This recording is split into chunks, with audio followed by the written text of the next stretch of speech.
fait qu'on ne peut pas être excellent dans tous les domaines. Ce n'est pas possible. On ne peut pas. C'est que soit vous êtes passable partout, c'est possible. Soit vous choisissez certains domaines où vous allez être excellent en sachant que la conséquence, c'est que dans d'autres domaines, vous allez être médiocre ou passable. C'est comme ça. Il n'y a pas de loi. Pour moi, c'est ma loi. Donc, ne vous dites pas que vous allez être excellent au travail, excellent avec la relation dans votre famille, excellent avec vos amis, excellent avec tout le monde. Ça ne peut pas fonctionner. Vous allez choisir les domaines où vous souhaitez être excellent. Vous allez vous battre pour être excellent dans ces domaines et savoir que ça va dégrader les autres. Ou alors vous choisissez d'être passable partout et vous allez mourir sans laisser votre nom dans l'histoire. Vous allez être un lambda qui est mort. Parce que tous ceux qui ont révolutionné l'histoire sont des personnes qui ont décidé d'être excellents dans certains domaines et de sacrifier forcément d'autres. Forcément. Donc si quelqu'un, à un moment de sa vie, veut être excellent, il faut qu'il sache qu'il va sacrifier une partie de sa vie. Moi, j'ai envie de prendre un exemple avec le docteur qui est chirurgien. Si tu es marié et tu es chirurgienne, et qu'on t'appelle à 23h qu'il y a un cas, tu fais quoi? Tu choisis entre ton mari et le cas qu'il faut aller opérer. Qu'est-ce que tu vas faire?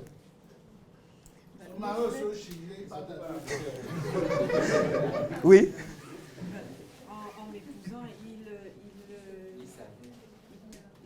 connaît mon métier. Oui, oui, en t'épousant, il connaissait ton métier, je suis d'accord.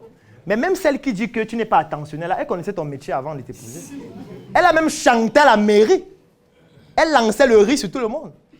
Sauf qu'au quotidien, elle te rappelle que tu n'es pas attentionné. C'est ça le problème. Quand vous allez vous marier, il va dire, oui, je sais que tu es chirurgien, je sais que tu sauves des vies, je sais que tu opères.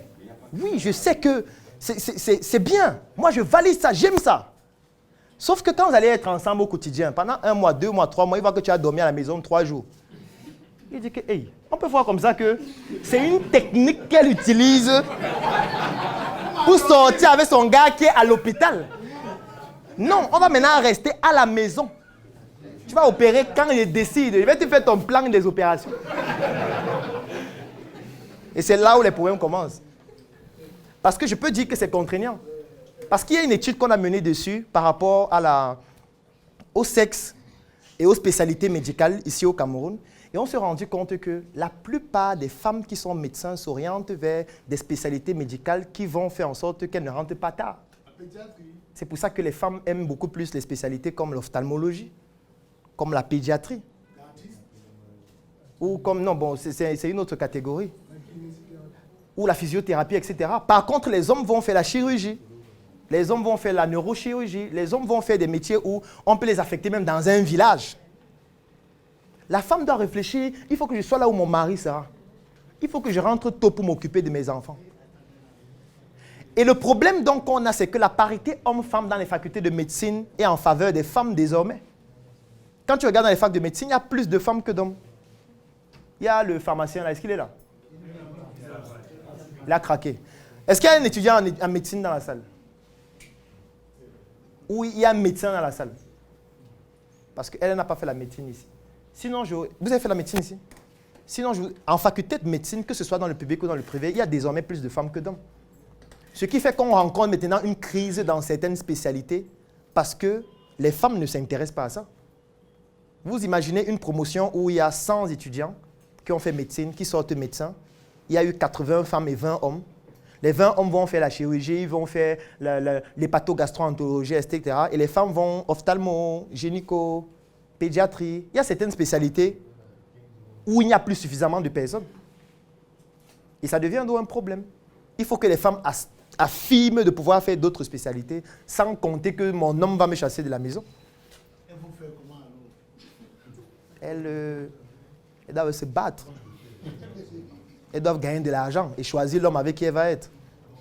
Parce que ce qui est bien, quand une femme a de l'argent, elle peut choisir l'homme avec qui elle va être. Et l'inverse, souvent, est... Tu dis? Une femme qui a de l'argent choisit l'homme avec qui elle va être. Ce n'est même pas un débat. C'est elle qui choisit avec qui elle veut coucher, avec qui elle va se marier. Parfois, elle paye même pour la dot. Elle lui donne l'argent que prends ça, tu vas me doter avec. Mais si elle n'a pas de moyens, elle est obligée d'être victime de tous les choix des autres. Donc, ceci pour dire quoi? Ceci pour dire que c'est un exercice qui, en réalité, est individuel. Il est individuel. Donc, ce que je vais vous recommander en finale, c'est dès demain, de commencer la première semaine d'observation uniquement.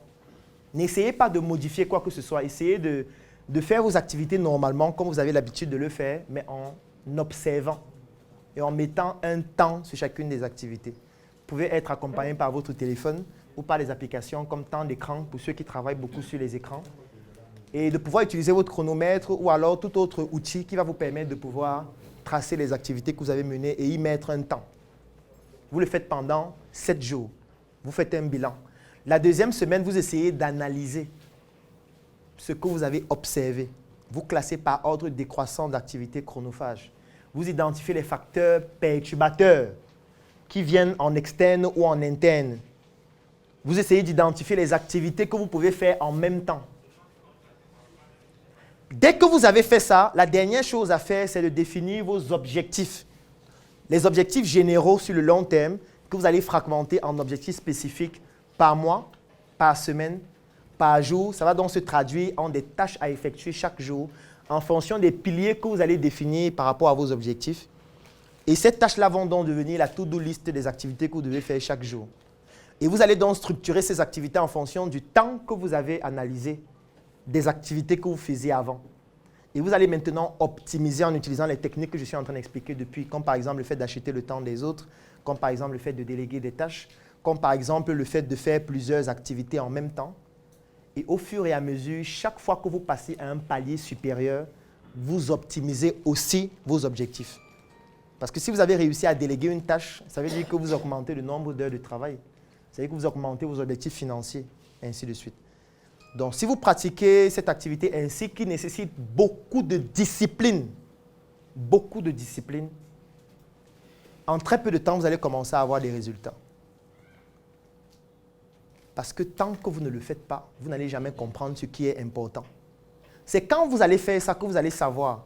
Si on organise une messe entrepreneuriale à la Startup Academy sur un thème avec un orateur, vous regardez et vous vous posez la question, est-ce que ça entre dans mes activités? Est-ce que ça me permet d'atteindre mes objectifs?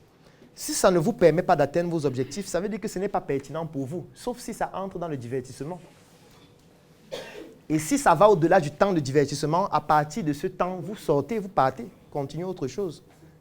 Par contre, si vous vous rendez compte que c'est une activité qui va vous permettre de vous améliorer et qui est en droite ligne avec les objectifs que vous vous êtes fixés, oui, là, vous pouvez venir vous asseoir, faire 2 heures, 3 heures, 5 heures, 10 heures, poser des questions, apprendre le maximum avant de rentrer. Quand on va vous dire qu'il y a une formation dans tel domaine, vous sauriez si c'est important pour vous ou pas. Je prends un exemple. Si vous êtes fixé un objectif et que ça se décline en un objectif hebdomadaire qui consiste à générer un chiffre d'affaires de 500 000 par semaine, et que la première semaine, vous faites 15 000, deuxième semaine, vous faites 17 000, premier mois, vous n'avez même pas réussi à atteindre 20 000 par semaine, et on vous dit qu'il y a une formation qui va vous permettre d'apprendre à vendre, vous comprenez que ça devient pertinent. On n'aura pas besoin de vous convaincre de faire la formation. Vous allez comprendre que je dois bénéficier de cette formation parce que certainement, ça va me permettre de quitter de 15 000 à 30 000, de 30 000 à 75 000, ainsi de suite. C'est de ça qu'il s'agit. Pour ne pas être en train de faire tout à la fois sans comprendre pourquoi vous le faites. Perdre son temps, c'est de faire des activités qui ne correspondent pas à votre to-do list. To-do list qui vous permet d'atteindre vos activités ou plutôt vos objectifs hebdomadaires, mensuels, annuels ou alors sur le long terme. Perdre son temps, c'est utiliser le temps qui doit être consacré à son travail pour se divertir. Et perdre son temps, c'est surtout contribuer à perdre le temps des autres. Et ça, c'est fatal parce qu'on doit vous éliminer, même physiquement. On doit vous éliminer. Et si vous estimez que vous souhaitez utiliser cette technique que je viens de vous apprendre afin d'améliorer votre manière de gérer votre temps, parce que vous estimez que l'objectif que vous voulez atteindre sur le long terme, vous avez une communauté de personnes qui ont ce même objectif. Par exemple, si vous voulez vous lancer en entrepreneuriat, ou vous êtes déjà entrepreneur et vous souhaitez améliorer ce que vous faites, vous avez besoin d'avoir autour de vous des personnes qui sont entrepreneurs. Vous avez besoin d'avoir autour de vous des personnes qui vont partager avec vous leur expérience, leurs échecs, pour que vous ne puissiez pas en commettre les mêmes. Donc, vous avez besoin d'être dans un environnement où on ne va pas vous considérer comme un fou. Et c'est pour ça que nous avons créé la Startup Academy. Et c'est pour ça que je vous recommande de rejoindre la Startup Academy si vous ne l'êtes pas encore, surtout que nous allons passer au brainstorming tout de suite. Et ceux qui ne sont pas membres vont devoir abréger leur messe ici. Et on va leur dire bon dimanche et portez-vous bien. La mission est simple. Voici une arme capable de changer le mindset du continent africain. Détruire l'obésité de l'inconsistance intellectuelle dans laquelle se cache le coffret VIP. Il possède une arme contenant 200 heures de formation et 8 ans d'expérience entrepreneuriale. Recevez le pouvoir de devenir une meilleure version de vous-même. Armez-vous de cette clé pour une réussite entrepreneuriale.